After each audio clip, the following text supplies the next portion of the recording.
ఓం గురుభ్యో నమః. శ్రీమాత్రే నమః.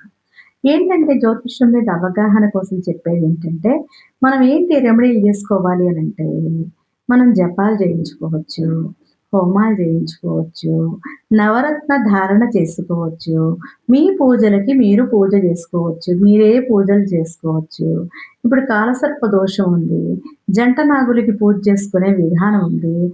అది మీరు చేసుకోవచ్చు. లక్ష్మీప్రదం కావాలి అనంటే బాబా దగ్గర మాత్రమే దుని వెలుగుతుంది. దుని ఎక్కడా వెలిగి ఉండదు.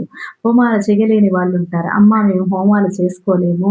మాకు చిన్న చిన్న పరిహారాలు ఏదైనా చెప్పండి" అని అడుగుతున్నారు కాబట్టి, దుని నిత్య అగ్నిహోత్రంగా దుని వెలిగేటటువంటి బాబా గారి గుడి చూసుకొని, డబ్బులు సమృద్ధిగా రావాలంటే తామర పూసల గిజ్జలు ఒక 21 వెయ్యండి. మళ్ళీ పసుపు కొమ్ములు గురుబలం బాగా రావాలంటే పసుపు కొమ్ములు 21 వెయ్యండి. 2 ఖర్జూరాలు 21 వెయ్యండి. బెల్లం వచ్చేసి ఒక పావు కేజీ వెయ్యండి. మీరనుకున్న పనులన్నీ చక్కగా నెరవేరటానికి ఆ గురుబలం ఆశీస్సులుంటాయి. గురువంటే అందరూ గురువులే. మనం ఎవరిననుకుంటే అందరూ వీరబ్రహ్మేంద్ర స్వామి గురువే. అందరూ గురువులే మనకి. మళ్ళీ ఏంటి అంటారు రాఘవేంద్ర స్వామి గురువే. ఎవరైనా గురువే. మనం గురువుగా ఎవరినైనా స్వీకరించుకోవచ్చు. అందులో మీరు కాంట్రవర్సీలు చేసుకోవాల్సిన అవసరం ఏమీ లేదు. ప్రపంచంలో చాలా సమస్యలున్నాయి. వాటి కోసం పోరాడితే ప్రజాసేవ చేసిన వాళ్ళవుతారు.